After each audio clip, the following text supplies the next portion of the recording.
í grunninn náttúrulega vitum við alveg að kveikjum neistan verður innleitt alveg sama hvort okkur líkar betur eða verr. Það er að segja að þegar þú ert með eitthvað sem er svona árangursríkt, að þá að sjálfsögðu mun það taka yfir. Að áhyggjuna sem ég hef er bara hversu lengi það hefur tekið út af þessum kerfislegum annmörkum sem hafa verið mótaðir innan menntavísindasviðs. Jú, góðan daginn og velkomin í hlaðvarpið Pæling dagsins. Ég heiti Þórarinn Hjartarson og í dag er 15. janúar og það er fimmtudagur og eins og þið vitið þá er ég hérna á þriðjudögum og fimmtudögum og gef út þátt sem að kemur út á partus.is/einpæling þar sem að þið getið tryggt ykkur áskrift og fengið hana fyrir aðeins 990 krónur. Það er í þessu verðbólgubáli sem að við búum við í dag að þá er ekkert sem að kostar 990 krónur nema þetta hlaðvarp. Þetta er ódýrara en drykkur á barnum, þetta er ódýrara en lítill Subway. Þannig að ef að ykkur þykir vænt þetta, eða jafnvel finnst bara gaman að hlusta á þetta hlaðvarp, að þá megið þið endilega fara inn á partus.is/einpæling til þess að fá þennan þátt viku á undan öðrum.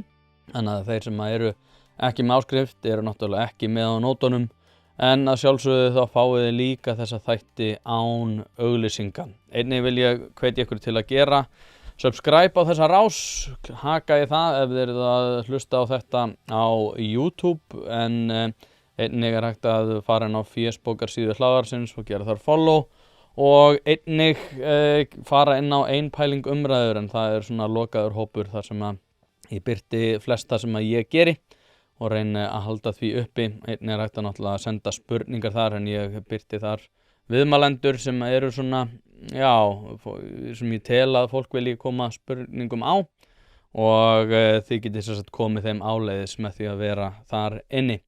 En myndum okkur í þetta, ég var með annað á dagskrá í dag en mér þótti bara mikilvægt svolítið að fylgja því eftir sem ég var að fjalla núna fyrir, 2 dögum.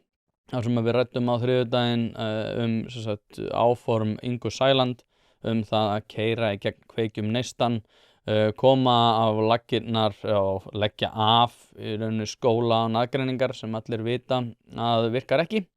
Og flestir náttúrulega bara gera sér grein fyrir, þannig að það er margt svona á hreyfingu ef varðar menntamál, og það sem er kannski merkilegast í þessu er að þetta hefur ekkert þótt svakalega skemmtilegt sko. Það hefur ekkert verið svakalega spennandi að pæla í menntamálum, en aftur á móti þá er þetta líklega sá svona þáttur sem að mun koma til með að hafa hvað víðtækustu áhrif á framþróun samfélagsins. Það er að segja að ef að menntamálin eru ekki í lagi þá er mjög ólíklegt að við getum gert ráð fyrir áframhaldandi góðum lífskjörum, og það er ástæðan fyrir því að ég hef allavega áhuga á þessu og ég telur reyndar að aðrir ættu að hafa áhuga á þessu, en margir telja þetta að vera svona þurrt og leiðilegt, en í það minnsta erum við búin að fá spennandi umræður þetta undanfarið, sérstaklega núna í kjölfar þess að Inga Sæland kemur inn með svolítið sprengju. Ég er reyndar mjög þakklátur fyrir Ingu í þessu, ég tel hún að vera að gera mjög rétt í þessu eins og ég fór yfir í þessum þætti. Það sem að mér langar aðeins að ræða hérna í dag er svona áframhaldandi þetta mál og svona viðbrögð þá sérstaklega við því að Inga Sæland hyggst ætla að setja á laggirnar bæðan kveikjum neistan og taka út byrjandalæsi sem er svona fyrirkomulag sem að virkar ekki á svo virðist.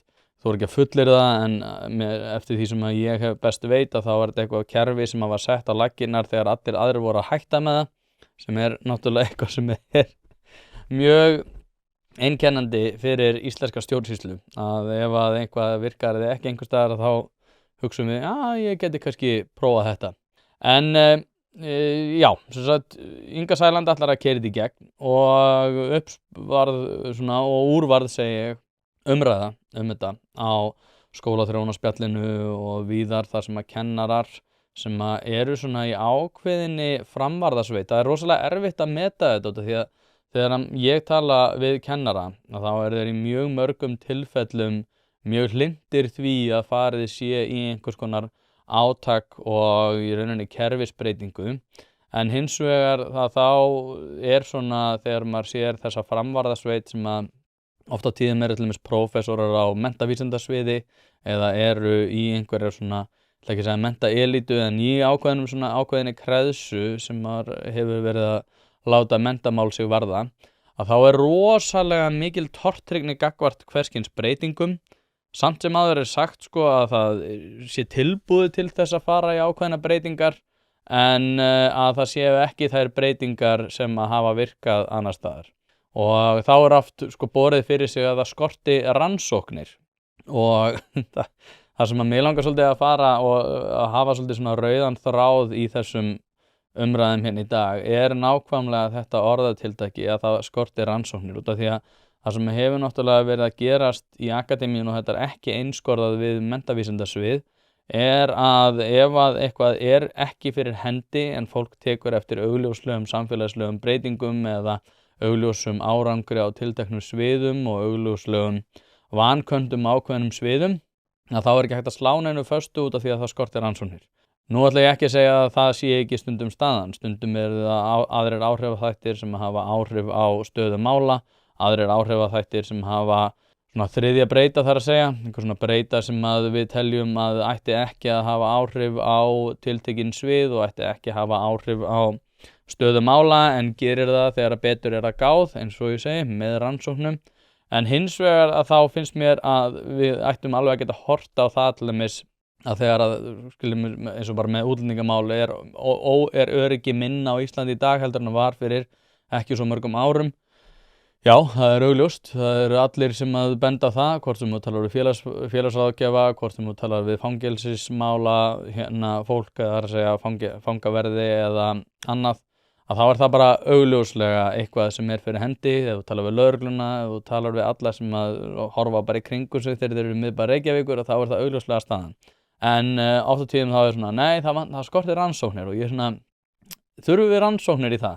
Bara svona til að gera okkur grein fyrir því að allt í okkar umhverfi hefur tekið miklum breytingum á mjög skömmum tíma.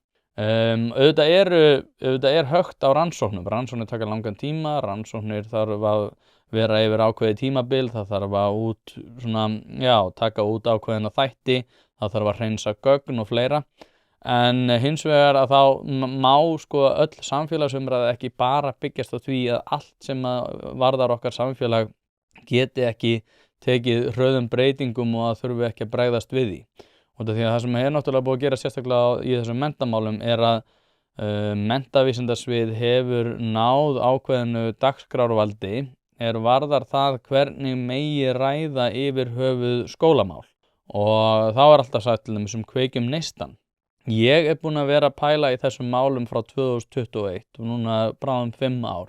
Og alveg frá þeim tíma, þegar að Kveikjum neistan var náttúrulega sett á laggirnar í Vestmannaeyjum og svo í kjölfar þess, að þá hefur alltaf verið sagt sama hversu miklum árangri Vestmannaeyjar ná, bæði meðal útlendinga og meðal hópa sem að eiga svona alltént í einhverjum námsörðurleikum eða þurfa að glíma með einhverja námsörðurleika, að það var alltaf sagt að það var skortir rannsóknir. Og það sama virðist vera upp á teningnum í dag. Það að segja, við erum að sjá augljóslegan árangur á öllu sem við kemur skólamálum, en viðbragðið við því að Kveikjum neistan ennþá vont að einhverju leyti, og eins og ég fór yfir í síðasta þætti, þá það líklega út af því að fólki líkar almennt séð ekki við Hermund Sigmundsson, út af því að hann hefur náttúrulega bara náð meiri árangri heldur en þeir sem eru á menntavísindasviði og þau aðföng sem hafa verið nýtt og þau kerfi sem hafa verið nýtt í núverandi skólakerfi. Hvort að það séu svona beinir hagsmunir af því að vera í ákveðinni hagsmunagæslu gagnvart ákveðnum kerfislegum þáttum. Ég þori ekki að fullyrða það, en ég aftur á móti hef það á tilfinningunni. En það hefur bara verið hægt að segja að Hermundur Sigmundsson hefur rangt fyrir sér út af því að Kveikjum neistan skortir rannsóknir, sem að hefur verið alveg ótrúlegt viðbragð. En aftur á móti þá erum við að sjá það bara aftur í dag. Hlaðvarpið í samstarfi við stöndu og mikilvæg fyrirtæki og eitt af því Poulsen. Poulsen.is til þess að skera hvað eina, hvort sem þú þarft að fara í bílrúðu skipti eða einfallega bílrúðu viðgerð, þá ferðu inn á Poulsen.is. Ef það stjarna í framrúðunni þá bara bókaru tíma á heimasíðunni, ferð með hann og hann tilbúinn samdægurs. Ekki vera með stjörnu í bílrúðunni, Poulsen.is, láttu græða rúðuna strax í dag. Að kaupa og skipta dekk hefur aldrei verið einfaldara. Drífa.is í samstarfi við fjölda dekkjaverkstæða og alhliða lausn þar sem að þú getur flett upp þínum bíl með því að skrá inn bílnúmerið og keypt dekk í þeim verðflokki sem hentar þínum bíl best. Nú ef þú ert í vafa dekkjastærðir þá getur þú einnig tekið mynd af dekkjunum þar sem að vefþjónustan staðfestir þetta allt við þig. Þetta kann að hljóma of einfalt til að vera satt en svona þetta nú samt. Einnig boðið upp á sérþjónustu þar sem að dekkjabíllinn kemur upp á dyrum, umfelgar, skiptir dekk og hann jafnvægi stiltur á staðnum. Eins og ég segi þá hefur þetta aldrei verið einfaldara og nú tíminn eins og við vitum öll. Skelltu þér inn á drífa.is og fundu bestu dekkjaþjónustuna sem hentar þér. Og það sem jákvætt við Ingu Sæland ég skil við svona við svona, já, ég langar að segja við aðrar aðstæður, þá myndi ég alveg skilja það að svona, þegar Inga Sæland segir bara, já, ég ætla bara að koma og redda þessu. Ég myndi alveg skilja svona, já, það svona svolítið skeri. En aftur á móti þá tel ég í þessu tilviki það vera það rétta í stöðunni, einfaldlega út af því sem ég var að lýsa hérna áðan, þar sem að menntavísindasvið hefur augljóslega verið að ríghalda í dagskrárvaldið og ríghalda í það að allar kerfisbreytingar eigi að vera svona, alls ekki óþökk þeirra. Og þá komum við að svona ákveðnum hugmyndafræðilegum ágreiningi þar sem að jöfnuður og svona félagsleg staða og fleiri þannig þættir eigi að svo virðist þegar maður hlustar á fólk af menntavísindasviði eiga að vega þyngra heldur en bara beina árangur þeirra krakka sem eru í skólanum nú þegar. Ég var nú að hlusta á hann Skúla Helgason einmitt í morgun þar sem að hann fór yfir nákvæmlega þetta og Skúli Helgason eins og margir vita borgarfulltrúi fyrir Samfylkinguna en hann segist vera mjög annt það að bæta skólamál og vilja takast á við það og ég ætla að spila fyrir ykkur stuttan bút úr viðtali klukkan núna 9:27, hann var sem sagt og frekar fyndi ég reyndar hitt hann, ég var líka í bítunni í morgun og hann var sem sagt undan mér þannig sjöleytið. Þú getið skoðað viðtali í heild sinni á Vafra, eða sem sagt útvarpsvafra Vísis þar sem hann var í bítunni í morgun.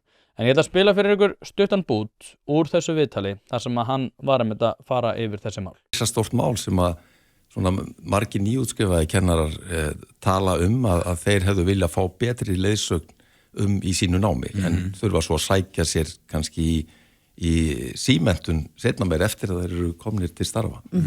En jákvætt mál, ég hef einmitt heyrt á því að í nýju ríkisstjórninni núna einmitt verið að taka út gæði kennaramenntunar eða inntak kennaramenntunar og ég býð spenntur eftir því að sjá hvaða niðurstöður koma. En eitthvað svona í sjónmáli einhverjar þá aðferðir sem að búið að gagnrýna og hægt að votta sem við getum tekið í gagni, ég bara velta fyrir mig hvert við förum núna fyrst að kveikjum neistan að þínum að þetta ekki leiðin, þrátt fyrir að allar mælingar í Vestmannaeyjum sýna að það ber gríðarlega góðan árangur, kennarar eru ánægðir, foreldrar ánægðir, börn eru ánægðir og samfélagið búið líka að taka hana bolta einhvern veginn aðlega þessi bókasafni í Vestmannaeyjum búið að raða upp bókum á ákveðin hátt til þess að gagnast börnunum og þar eru börnin í forgrunni en kerfið sem þú ert að lýsa hér og hefur verið lýst áður þar eru börn bara eitthvað aukaatriði, þar er bara eitthvað fullorðið fólk sprenglært sem að næri ekki að vera sammála hlutina. Það eitthvað að fara að breytast?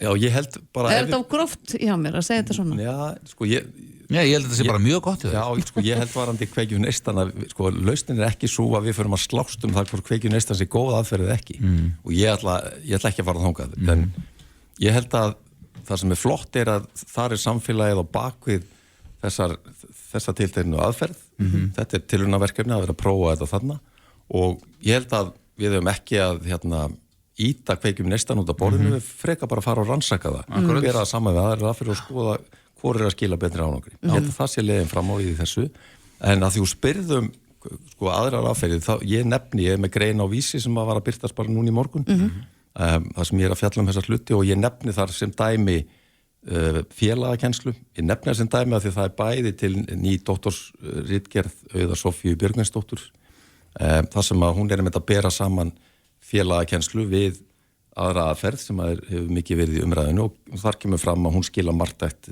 miklu meiri árangri og framförum fyrir börn og svo ég að nefna þarna aðrar aðferðir í greininni sem að menn geta kynnt sér. En Skúli, þetta náttúrulega stór mál og það verður náttúrulega ekki leyst með einu viðtali hér náttúrulega, en þetta mál hins vegar sem svo líka rosalega mikilvægt, þannig að við verðum að komast á einhverja góða lendingu í þessu.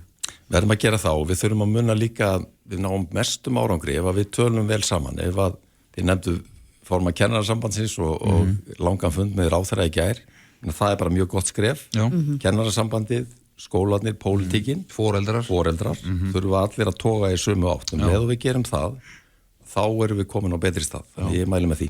Og eins og ég segi, þá heyriði þarna náttúrulega, þetta svolítið svona viðtekin venja að vera alltaf að fara svona, þú veist, kveikjum neistan í eðli sínu ekki nægilega gott þrátt fyrir það að sína fram að miklu betri árangur og að það sé einhvern veginn ekki hægt að ýta því út á borðinu, við þurfum einhvern veginn að vera að ræða þetta og fleira en náttúrulega konan hans prófessor á menntavísindasviði, hún heitir Anna Lind og ég þekki hana ekki sjálfur en ég svona seinni tíð þá hef ég haldið að það sé eitthvað svona sem skortir á menntavísindasviði varðar heilbrigða umræðu þessi mál eins og ég fór yfir í síðasta þætti þá hefur náttúrulega menntavísindasvið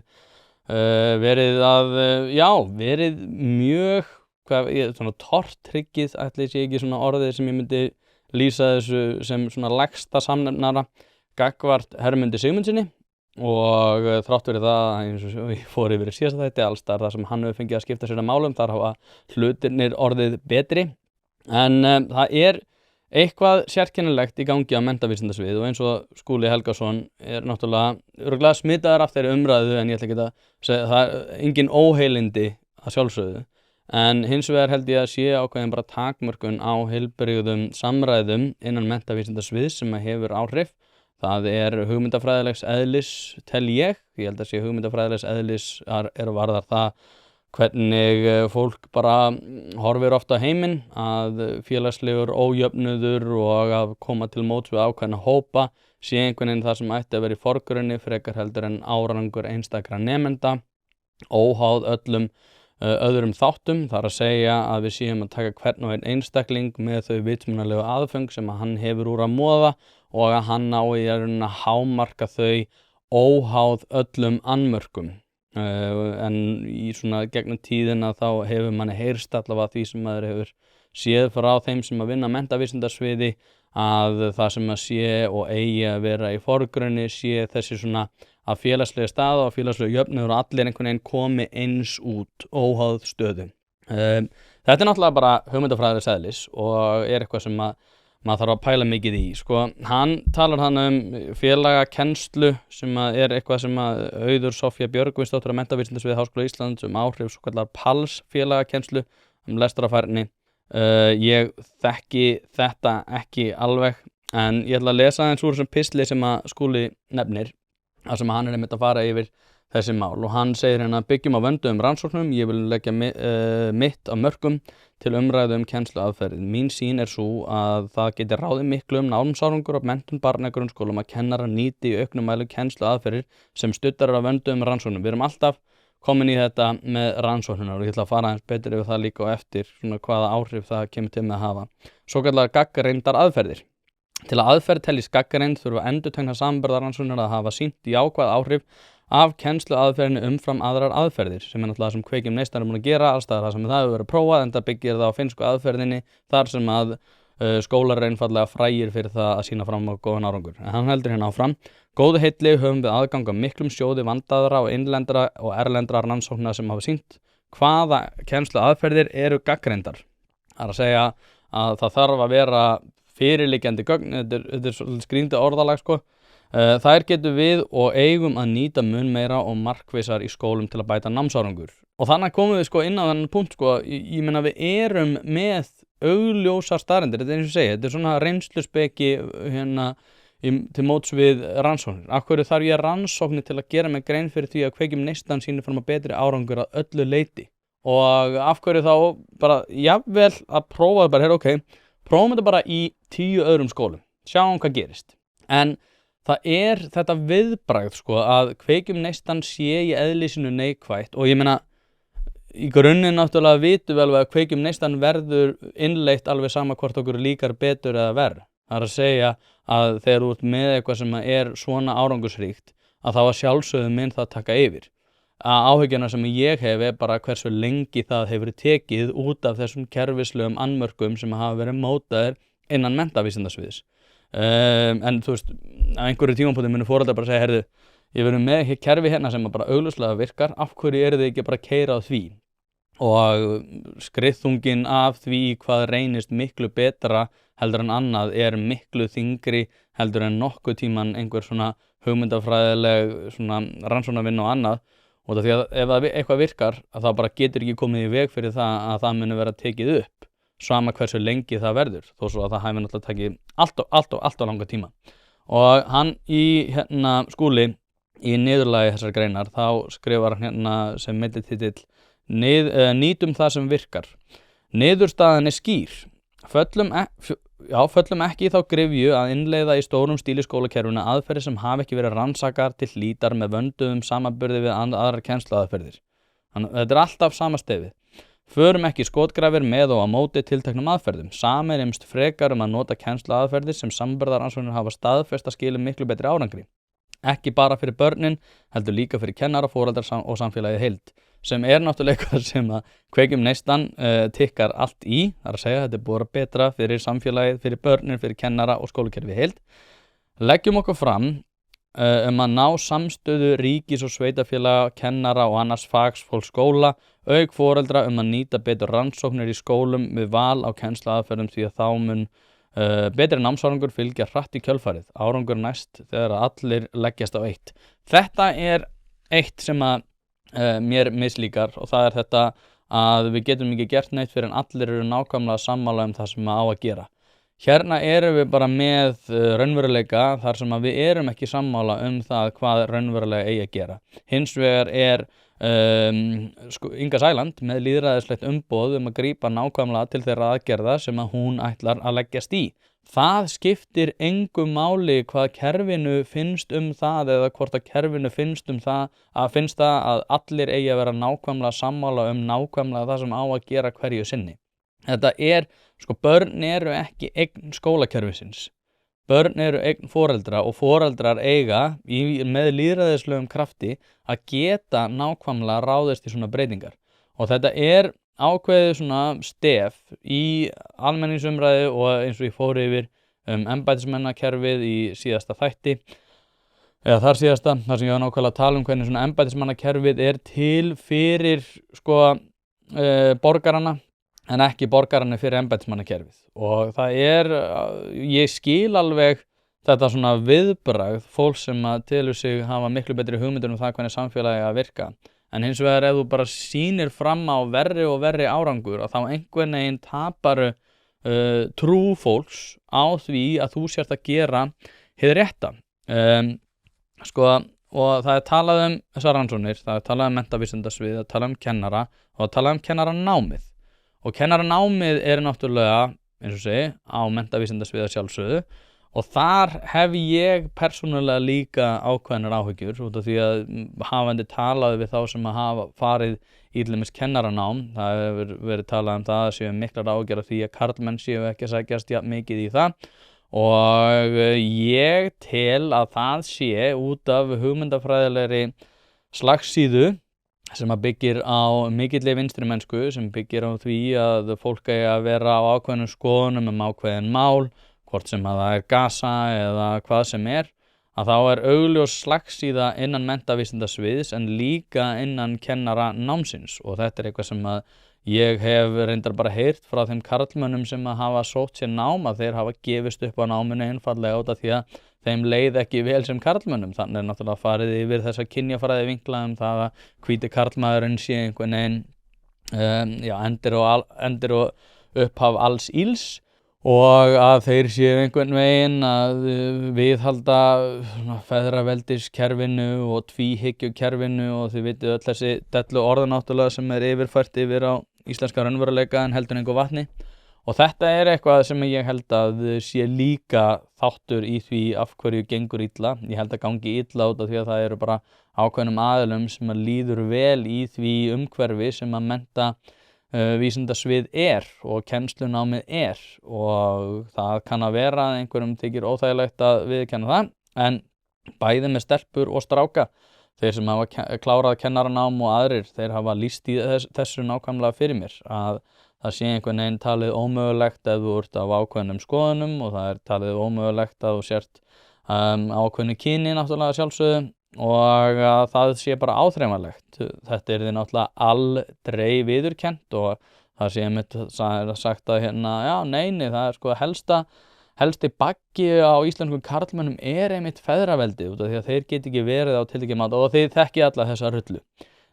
Þetta áhyggjuefni sem ég reynda til að sé miklu stærra, ekki miklu stærra heldur en námsárangur barna, en þetta hefur áhrif á það. Ég ætla ekki að fara nánar út í það í dag, en þetta eitthvað sem að maður hefur heyrt frá þeim sem hafa þreytt eða reynt að þreyta þrautir menntavísindasviðs.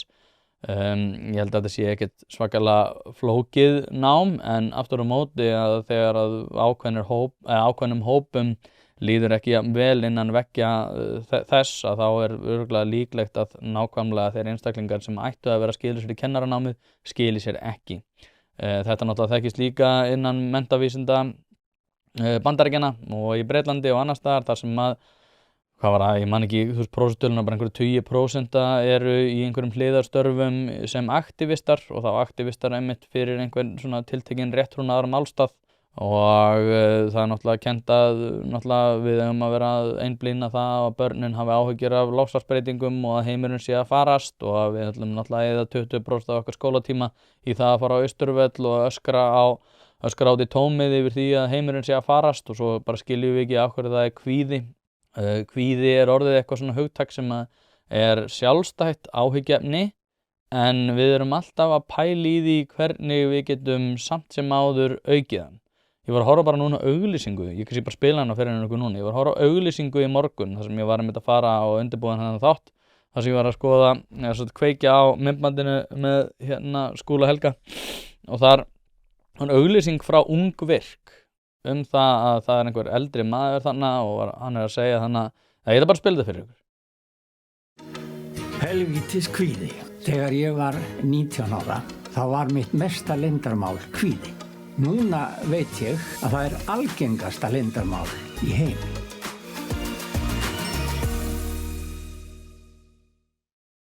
Hann einhver eldri maður að segja þetta, hann hafi alltaf verið kvíðinn og það hafi verið svona stórkostlegt leyndarmál en þetta sé bara algengasta leyndarmál í heimi og maður auglýsing í alvöru, ætlaði að fara að keyra þessa auglýsingaherferð.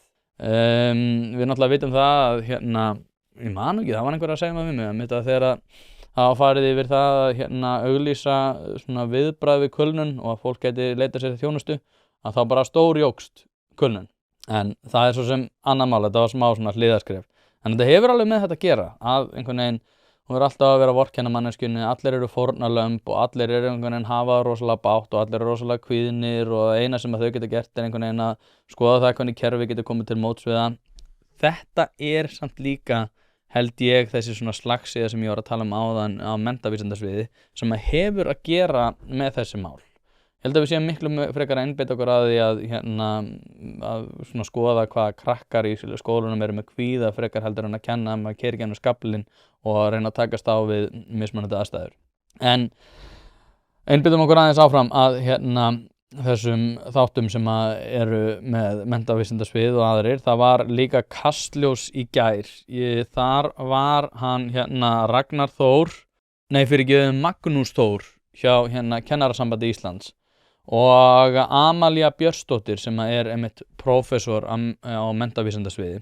Og þar voru þau svona að tala það að það væri hálfómögulegt hvernig Inga ætli sér að grípa inn í og þetta sé nú ekki tími einfaldra lausna og við þurfum að skoða rannsóknir, bara svona sama stefi. Þetta pínu, ég ætla ekki að segja NPC-væðing En þetta pínu svona væðing þar sem að fólk með þetta, þú veist, svona viðbragð, þú ert með ákveðið svona óskrifað handrit það hvernig þú að bregðast við þegar að kveikjum neistan ber á góma, að þá fyrir strax í, já, þetta náttúrulega ekki búið að rannsaka þetta mismunandi hópar, þetta mismunandi svona, já, árangurinn kannski fyrir hendi en við vitum ekki af hverju, þannig að við ætlum ekki að vera kollsteypa, við þurfum einhvern veginn að vera róleg og maður svona, ég búin að hlusta á þetta í mörg ár.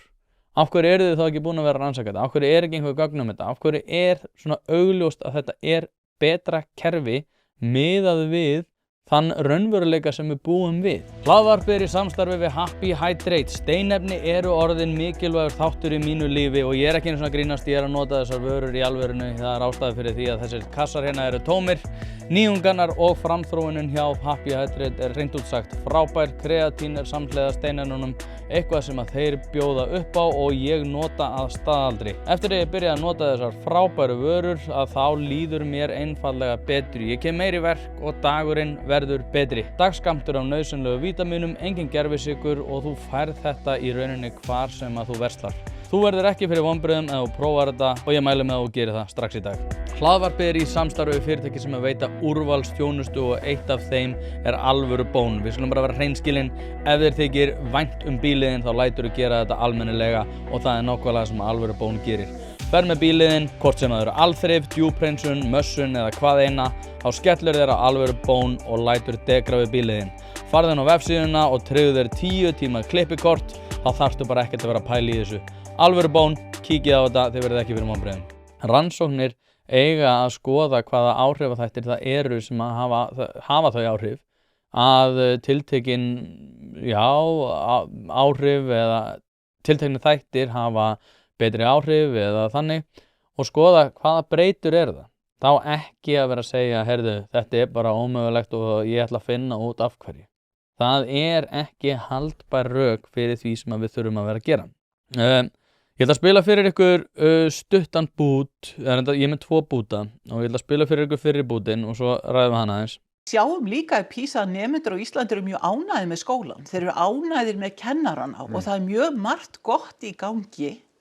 Það tiltölulega lítill munur eftir félagslegri stöðu en við sjáum þó að það að aukast og þess vegna held ég að sé mjög mikilvægt við höfum þessar mælingar til þess að við sjáum til dæmis munur á landsbyggð og höfuðborgarsvæðinu aukast. Aðstaða lítilla skóla út á landi allt önnur en stóra skóli í Reykjavík. Og það ekki af því að það sé eitthvað verra fagfólk þar, það bara færra fólk. Þannig að við vitum að það ýmislegt sem vel gert. Það fullt af spennandi verkefnum í gangi út allt en við þurfum svolítið að spýta í lóana. Við fengum bankahrun, það breytti ýmsu í skólanum, það fækkaði starfsfólki. Þannig að það ýmislegt sem búið að gerast og síðan hafa náttúrulega orðið mjög miklar samfélagsbreytingar hér á síðustu 20 árum. Já. Inga nefndi byrjendalæsistefnu sem rót. Og þetta einmitt annað stef sem að maður heyrir oft það samt fullt af góðum þáttum sem eiga sér stað í PISA og við þurfum í rauninni ekki að ágjöra þetta því að það eru ákveðni tiltekni þættir sem hafa komið jákvætt út úr PISA og ég skólakerfið ekki byggt að fremsta megni það að takast á við þessa þætti varðar ákveðna líðan í samanburði við ákveðin lönd. Við þurfum bara að horfa á það hvort að við séum að mennta börnin. Við þurfum, og ég held að vellíðan myndi koma til með að aukast enn fremur ef að það væri fyrir hendi. Ég held að vanlíðan sem fylgir því að geta ekki staðið sig vel í skóla sé miklu meiri heldur en það að hafa kerfi sem ekki að mennta börnin. Ég þóri nánast að slá því föstu og ég held að ég þurfi ekki rannsóknir endilega til að styðja þann málflutning en hún nefnir þannig líka hér varð hrun og maður í alvöru talað ætlar að fara að nota efnahagshrunið til þess að reyna að fjalla það að hér sé skólakerfi sem að skila af sér verri og verri PISA-niðurstöðum sem að jafnvel skólar hafa reynt að halda niðri. Ég einhvern veginn bara eins og ég fór yfir síðast þætti, ég hafði alveg heyrt að menntavísindasvið væri á svolítið sérkennilegum nótum og ég en það getur nú ekki verið svo slæmt. Ég held að allir séu að vinna að því að vilja hámarka bara árangur óháð vitsmunalegri getu og ég næstu því komin að það stað, það er enginn náttúrulega að vinna á óheilindum en ég eftir á móti pínu áhyggjufullur gagnvart forgangsröðuninni.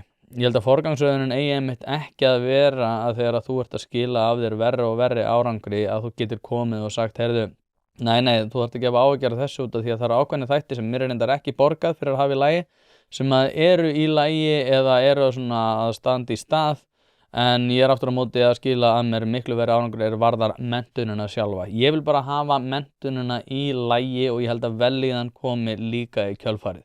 En það er einfaldlega ekki fyrir hendi. Við erum að skila okkur verri og verri mentamálum og og líka þannig að maður sé líka sanngjarn að þá er hægt að færa rök fyrir því að já, núverandi kennsluaðferðir kannski virkuðu einmitt vel í samræmi við þann félagslega raunveruleika sem að við vorum með.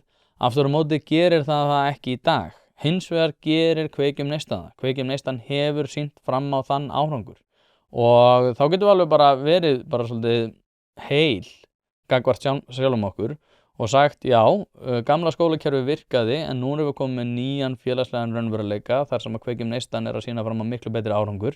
Af hverju myndum við þá ekki nýta það? Já, við erum með hraðara samfélag, við erum með meiri upplýsingar, athygliskerfið er svona svolítið sérstakt svo ekki sé meira sagt, við erum með samfélagsmiðla þar sem að krakkarnir eru náttúrulega einhverjum óskiljanlegum ástæðum með snjallsíma. Það er bara fólk sem að kaupir snjallsíma handa 12 ára krakka, hugsið ykkur. Alveg ótrúlegt, en þetta er náttúrulega alltaf líðandi lok og þetta náttúrulega eins og með Kveikjum neistan að þá er ekkert sem að kemur í veg fyrir það að þetta verði náttúrulega ítt út af borðinu að ungi krakkar séu með samfélagsmiðla þrátt fyrir það að einhverjir ákveðnir aðilar séu að tala fyrir því að við hefum ekki verið með svona inngrip og eitthvað þannig. Ég bara heyrði, halló, þetta eru börn, þau eru vitlaus og þau hafa ekki vitsmunalega getu til þess að takast á við þann raunveruleika sem að fyrir hendi er í símanum. Og það er allt í lagi. Við tökum líka svona í fyrir hendunar á börnum varðar áfengi. Áfengi verður enda miklu skarra. Ég til dæmis tel að ef að barn ætti að taka 1 skot af vodka á hverju kvöldi þá er það töluvert skarra heldur en að hafa nokkuð tíman einhvern síma við höndina alltaf. En það er svo sem önnur umræða, þó það sé reyndar ekki önnur umræða. En það er eitthvað svona kerfislegt í gangi, en ég held að maður geti líka bara, svo ég sé líka bara sanngjarn gagnvart málflutningi þeirra sem að telja að rannsóknir sé það eina sem að þurfi og að við einhvern veginn ætlum að komast að ákveðinu niðurstöðu sem ég held reyndar að sé að Kveikjum neistan sé slæmt. Að já, núverandi skólakerfi greinilega virkar ekki. Við erum með kerfi sem virkar. Eigum við þá ekki að prófa það? Núna með þennan breyta heim, þú talar hrun, mér finnst þetta langsótt, en það er augljóslega eitthvað sem að þarf að breytast. Og það er líka svona út af því ég var að tala hennan félagsfræðilega, svona, hugmyndafræðilega anga þessara mála, sem að var þegar hún fer að tala það félagsstaða og við þurfum að rannsaka ákveðna félagsstöður og þannig. Ég mér finnst það ekki vera mjög, ég er ekki bjartsýnn gagnvart framvindunni ef að þetta verður svona. Hlaðvarpið er í samstarfi við fiskhúsið.is. Fiskhúsið.is er heildverslun fyrir veitingamenn sem vilja það ferskasta og það besta fyrir sína kúnna. Hvort sem það er fyrir veitingareksturinn, hótelreksturinn, mötuneytið eða hvað annað, þá ferðu inn á fiskhúsið.is til að sjá það gríðarlega úrval sem að strákarnir hafa upp á að bjóða. Ef að þú vilt hið ferskasta og hið besta, þá gerir þetta sjálfsögðu almennilega, ferðin á fiskhúsið.is. Það er ekki til sú spurning sem að strákarnir hafa ekki svarið við, þannig enn og aftur fiskhúsið.is til að fá ferskasta og besta fiskinn á landinu. Svona, en ég ætla að spjökur annan bút úr þessu sama viðtali og svo ætlum við að ræða það. Það hefur talað svolítið á þessu nótum við séum bara eiginlega í blindflugi á meðan við höfum ekki svona samræmda mælikvarða sem eiga að koma núna með þessu nýja námsferli og þessu samræmda námsferli sem held ég að byrji bara núna í mars eða hvað. Hvað tekur að langa tíma þangað til við fáum einhvers konar mynd af stöðunni í gegnum það? Við fáum fljótlega einhverja mynd og ég held að sé mjög mikilvægt að safna þessum gröglum reglulega til að skoða hvaða breytingar verða, sérstaklega á milli hópa. Ég hef ekki eins miklar áhyggjur eða áhuga á því að vita hvernig skólar standa en hvernig hópar svæðir standa og þá held ég að sé mjög mikilvægt. Ég held líka að þessar mælingar séu mikilvægari kannski fyrir minni skóla, þar sem færra fagfólk og það kannski eitt af því sem við þyrftum líka að skoða hvernig hægt að styðja við þá skóla. Af því við viljum að öll börn óháð búsetu fái góða menntun. Við þurfum fleiri kennara. Við myndum aldrei sætta okkur við það að í 5. hvert skipti sem við færum til heimilislæknis þá væri það heimspekingur eða siðfræðingur eða eitthvað slíkt sem tækja á móti okkur. Við fullri virðingu fyrir þeim. Og ástandið ennþá verið í leikskólanum. Og þessi djúpi lesskilningur sem PISA mælir byggist náttúrulega á því að fólk hafi vald, að nemendur hafi vald á tungumálinu. Og það fínt fagfólk í leikskólanum en það mjög mikill skortur þar. Magnús. Það eru nokkri þættir þarna sem að mér fannst alltaf merkilegir út af því að hún nefnir þarna að hún hefði ekki áhuga á því að skoða tiltekna skóla heldur að skoða tiltekna hópa og þannig erum við náttúrulega komin í þetta svona hugmyndafræðilegu deglu þar sem að við erum ákveðna hópa og þeir eru einhvern veginn að fá meiri vorkunn og þetta dót og þið þekkið þetta allt. En hún ekki tilbúin samt að skoða þetta gagnvart ákveðnum skólum þrátt fyrir það að ákveðnir skólar hafa náttúrulega þurft að glíma við mikil vandamál út af því að 90% eða 80-90% af þeim nemendum sem eru þar eru af erlendi bergi brotnu sem náttúrulega býr til allt öðruvísi skólaaðstæður heldur en aðrir skólar þurfa að glíma við. Mér finnst miklu merkilegra að vita nákvæmlega hvaða skólar eru að standa sig betur heldur en aðrir. Og þá alveg hægt að fara út í það, það mögulega út af samsetningu nemenda, það út af einhverjum öðrum þáttum eða það kannski út af því að menntavísindasvið og Kennarasambandið Íslands passar sig alveg svakalega á því að kennarar fái aldrei gagnrýni. Og þetta stór þáttur í þessu út af því að þegar hún náttúrulega segir að hún vil ekkert vita það hvernig ákveðnir skólar standa sig, þá hún náttúrulega að segja það að ég hef engan áhuga á því að sjá hvort að kennarar sé standa sig vel eða ekki. Við eigum að hafa áhuga á því og við eigum að búa til ákveðið samkeppnisfyrirkomulag þar sem að þeir sem eru betur, standa sig betur, njóti góðs af því að fólk viti það. Við eigum að búa við þann veruleika út af því að það býr til hvata fyrir kennara að vilja standa sig betur og skila á sér betri árangri. Hvernig það á að hafa áhrif á fjármagnun og annað, það alveg hægt að skoða það með þessum rannsóknum það nákvæmlega hvernig ákveðnir krakkar standa sig og hvort það séu kerfislegir þættir sem hafa áhrif eða það hvort að einfallega kennararnir standi sig of illa. Og maður man alveg eftir því sjálfur að það voru ákveðnir kennarar sem að náðu miklu betri tökum á kennslustofunni heldur en aðrir kennarar og sumir kennarar einfallega nenntu þess ekki neitt.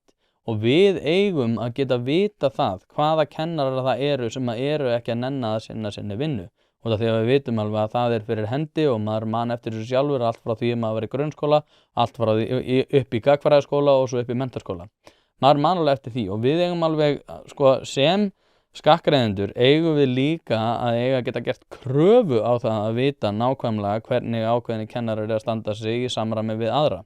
Mér finnst það ekki vera ósanngjarnt en það eins og segi á menntavísindasviði og Kennarasamband Íslands hefur lagt stórkostlega, miklar áherslur á það að fólk viti ekki hvernig þau sjálfur standa sig og þannig erum við komin í svolítið svona ASI-væðingu alls opinbers kerfis þar sem að þú mátt til dæmis ekki gagnrýna hjúkrunarfræðinga, þú mátt ekki gagnrýna fólk á velferðarsviði, þú mátt ekki gagnrýna neitt fólk sem kannski standa sig frekar illa út af því að kerfið einhvern veginn getur tekist á við það. En það eru engir sjálfstæðir hvatar fyrir fólk að standa sig betur hjá hennu opinbera og það út af þessari væðingu að all vandamál varðar allt sem að kemur að þínu starfi eru fólki óviðkomandi út af því að það á ekki að vera gagnrýna þetta fólk eða þessa þætti. Þetta náttúrulega sjálfstæður vandi sem að ég hef miklar áhyggjur af persónulega og sérstaklega núna þegar maður heyrir þennan málflutning það að það eigi einhvern veginn ekki að vera að athuga hvernig fólk að standa sig. Seinni punkturinn sem hún nefnir þannig það að kennarar eru ekki nægilega margir og við höfum að vera að útskrifa fleira fagfólk. Já, örugglega og hún nefnir þannig að heimspekingur eigi ekki að koma inn á skurðstofu og skera upp og við myndum aldrei sætt okkur við það að einhver væri að koma inn í skólastofu sem að hefði þá ekki sérþekkingu á kennslufræðunum. En ég man bara eftir því að það voru sumir sem voru ekki með kennsluréttindi sem að voru mjög góðir út af því námi sem þeir voru með. Ég man að ég var einu sinni með minnir sagnfræði kennara sem að var ekki með kennararéttindi, kom bara einu stundum tíma, hann náði miklu betri árangri heldur en kennari sem að var á undan, sem að fór í einhvers konar leyfi, ég man ekki nákvæmlega hvað það var. En hún segir þannig að það eigi náttúrulega ekki gagnrýna, en aðalega að það eigi að vera fólk með sérmenntun sem er innan skólastofunar, en að sjálfsögðu við höfum ekki að vita hvaða skólar standa sig betur og við höfum ekki að vita hvaða skólar standa sig verr. En aðal punkturinn þarna hins vegar, hún segir þarna, ég myndi aldrei sætta mig við það að það væri ákveðinir aðalar sem að myndu koma inn í skurðstofuna út af ef þeir væri ekki með sérþekkingu á því hvernig þetta skera upp líkama. En þá get ég líka spurt á móti, á ég þá ekki geta gert kröfu á það að ef að eitthvað er augljóslega að virka betur, að þá eigi að hafa allavega einhvers konar aðkomu að því að spyrja spurninga af hverju það er ekki notað. Ef að kennarar eru svona miklu betri í því að kenna frekar heldur en viðskiptafræðingar, hagfræðingar, heimspekingar, verkfræðingar eða aðrir, af hverju er það þá samt þannig að það er alltaf verri og verri niðurstaða sem kemur út úr öllum prófunum? Út af því að mér finnst þetta að vera alltaf mikilvægur þáttur í því sem hún er að segja þarna, en hún er að segja, ég myndi aldrei sætta mig við það að það var ákveðni aðilar. Þessir ákveðni aðilar sem eru búin að vera að stýra núna í kennarasambandinu og menntavísindasviði hafa sýnt fram á verri árangur á öllum sviðum fyrir utan einhverja einstaka þætti sem að PISA er svona að skoða en er náttúrulega ekki megin ástæða þess að við látum og setjum PISA á laggirnar hér á landi. PISA er náttúrulega sérstakt hér á landi út af því að það er tekið 4.000 manna úrtak úr hverjum árgangi, en það eru 4.000 einstaklingar, þannig í rauninni erum við að prófa alla í PISA, þannig að það sem við erum að gera, við erum ekki að taka úrtak heldur, við erum að rannsaka allt þýðið sem að gera náttúrulega þessa rannsókn ennþá mikilvægari hér á landi. En mér finnst bara punkturinn að vera frekar góður, við myndum aldrei sætt okkur við slakan árangur á einhverju sviði ef að manneskja myndi sína fram að vera árangur. Ég tek til dæmis, ef einhver er pípari og hann er lærður pípari og þá myndi ég að sjálfsögðu vilja að hann myndi taka að sér verkefnið frekar en einhvern mannfræðingur. Ef einhvern mannfræðingur myndi segja við mig, herri, ég er til að koma og kíkja á pípunar hjá þér og ég ætla að laga niðurfallið eða eitthvað þannig, að þá myndi ég segja nei, ég ætla að hringja í alvöru pípara, bara ekki spurning, þetta er góða punktur hjá henni. Hins vegar ef að píparinn myndi alltaf sýna fram á það að hann væri ekki að valda þessu verkefni með því að þurfa að koma aftur og niðurfallið stíplast alltaf aftur og að ég bara skil ekki af hverju þessi pípar er ekki búin að laga, hann er búin að koma 4 sinnum. Þá myndi ég vilja nýjan pípara. Ég myndi vilja nýjan pípara sem myndi raunverulega takast á við verkefnið. En það er ekki það sem við erum að sjá í kennarasambandinu og í menntavísindasviði. Við erum hins vegar að sjá það fram á það að þetta er örugglega ekkert kennurunum að kenna. Og ég held það líka. Ég held að þetta séu ekki kennararnir sem eru vandamálið. Ég held að þetta séu þessi kerfislegu annmarkar sem eru byggðir á hugmyndafræðilegri deglu það hvernig hlutinir eiga að vera umfram annað. Af hverju eru við til þess að sjá fram á það að við erum ekki með jafnmarga afburðanemendur eins og á öðrum Norðurlöndunum. Ég held að við séum með helmingi færri afburðanemendur heldur en öðrum Norðurlöndunum. Og það er út af því að það á náttúrulega alltaf að jafna alla við jörðu og við ætlum að reyna að moka öllum inn í sama kennslurými óháð því hvort að náttúrulega kennarinn sem er augljóslega ekki að fara að valda því verkefni og og hann geti það. Þannig að við erum í svona mjög sérkennilegum aðstæðum og það er alltaf að tala um svona ákveðna hópa. Skúli Helga nefndi í viðtalinu sem ég var að tala áðan lesblindu og nú get ég sagt ykkur það að ég er með mikil tengsl við lesblindra samfélagið, ég þekki formanninn mjög vel og framkvæmdastjórann og ég hef einmitt verið að ræða þetta við þá, þar sem að þeir einmitt segja að þeir eru svona nýttir sem svona ákveð svona hugmyndafræðilegt tól. Skúli Helga nefndi einmitt lesblinda og það eru ákveðnir hópar sem að þurfa að fá svona séraðstoð og þeir eru samt sem áður líka fá að vera inn í þessum venjulega bekk. En aftur á móti það sem að lesblindarfélagið hefur aðalega verið að berjast fyrir er að þeir fái aðkomu að því að veita lesblindum nauðsynleg aðföng til þess að takast á við hversdagsleg verkefni. Ég hef reyndar tekist á við þá báða það hversu mikið margir eru lesblindir og hversu aðgangsörðu við að vera í því að reyna að kenna fólki að lesa.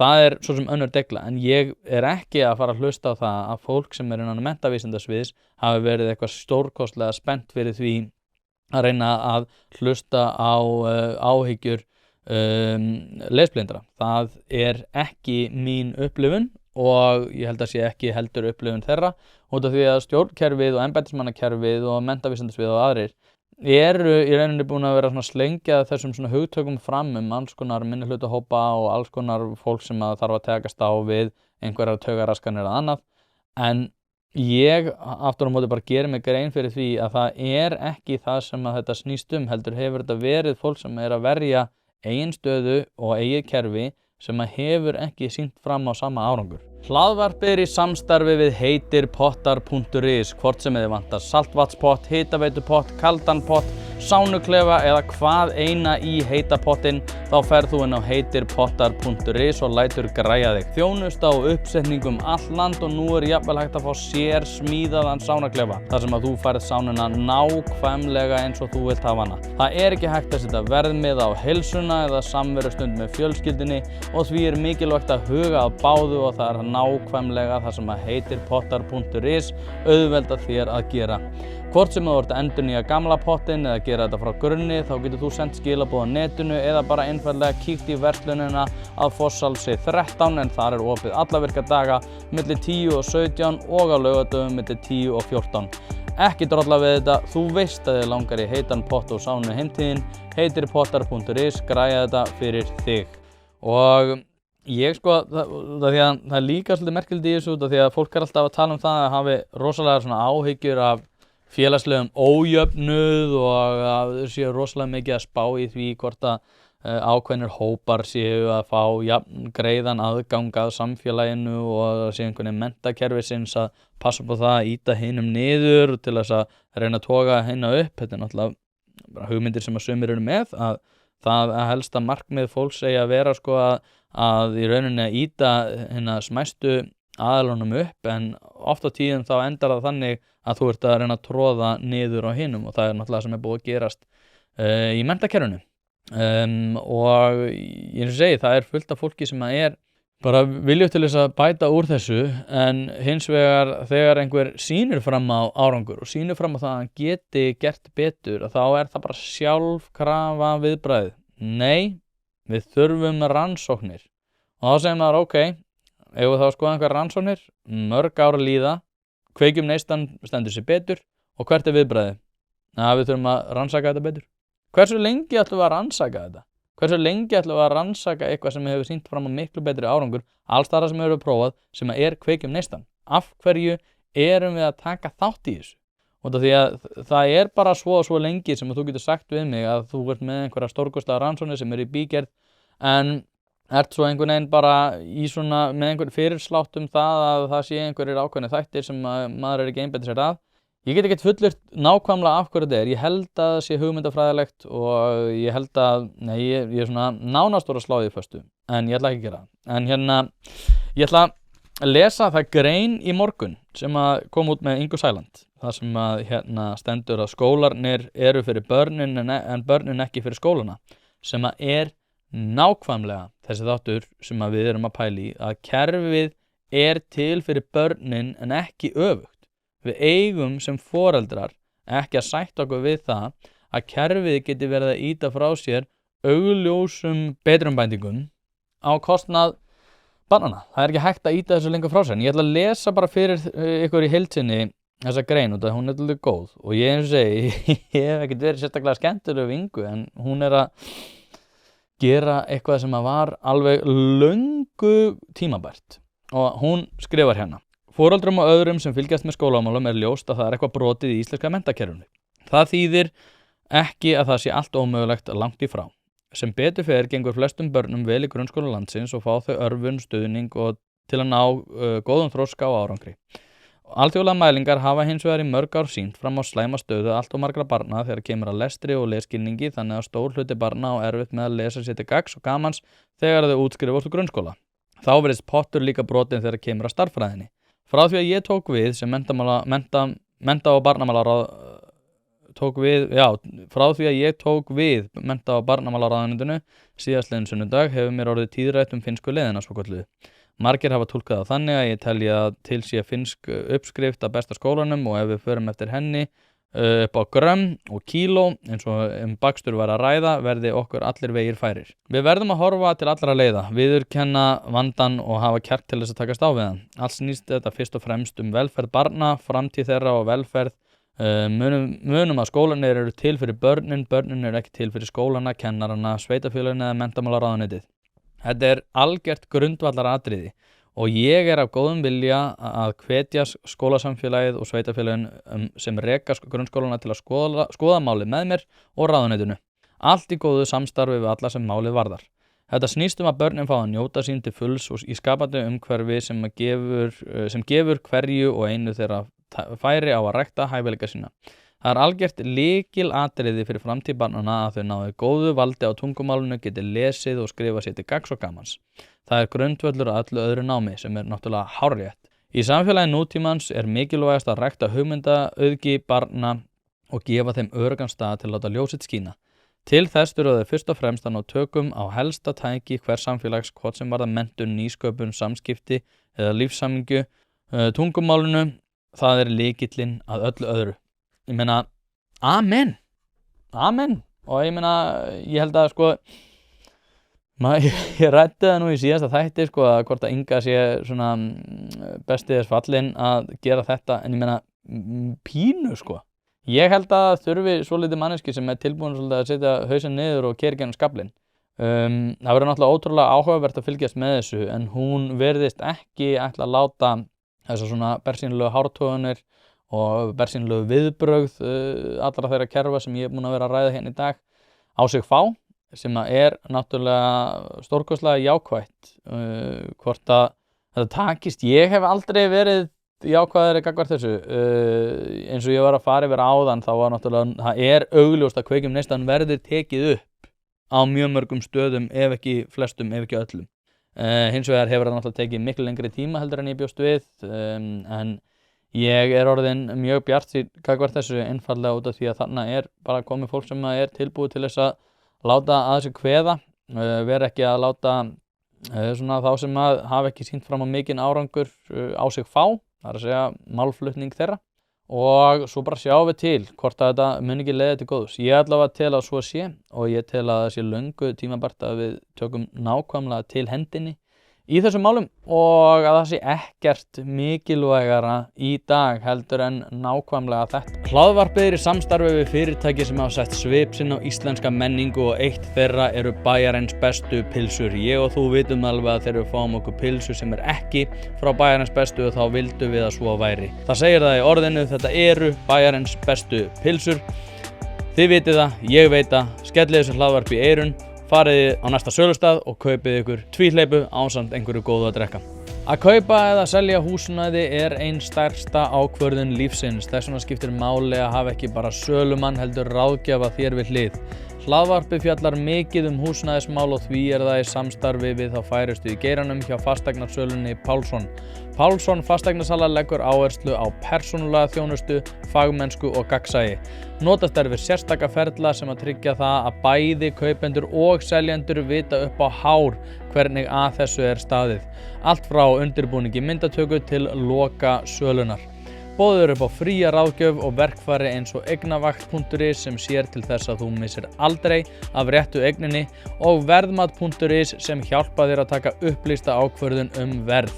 Heimsæktu pálssonfasteignasala.is og fáðu þína persónulegu ráðgjöf strax í dag. Þannig að ef að þið börn og ef að þið eruð einhvers konar, atkvæðaafl í því að koma að mótun menntakerfisins, þá vil ég bara hvetja ykkur til þess að láta ekki kveðja ykkur í kútinn ef að þið eru með einhverjar athugasemdir.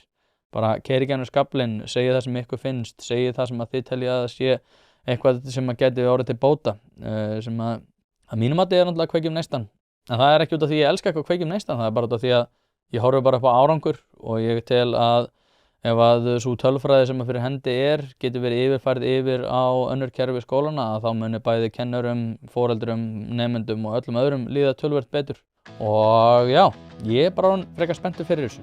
En ég ætla ekki að hafa þetta lengri í dag. Takk aðeinslega fyrir að hlusta. Partus.is/einpæling ef þú vilt fá þennan þátt viku á undan öðrum og án auglýsinga. En ef þú ert að hlusta á þetta á YouTube þá myndu endilega gera subscribe á þessa rás. Ég vona þið hafið það gott. Takk aðeinslega fyrir að hlusta og þangað til næst.